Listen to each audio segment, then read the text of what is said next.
आप लोग क्या सोचा है दिल्ली वालों कि आप देश का जिम्मेदारी ले लिया? जिसको मर्जी आप रुक देता है, जिसको मर्जी जेल भेजता है, जिसको मर्जी आप बांग्ला भाषा कहने से बांग्लादेशी रोहिंग्या बोल देता है।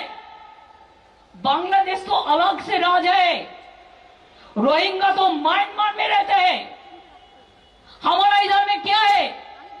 जो वेस्ट बंगाल का नागरिक है उसका पास आईडी कार्ड है, उसका पास आधार कार्ड है, उसका पास पैन कार्ड है।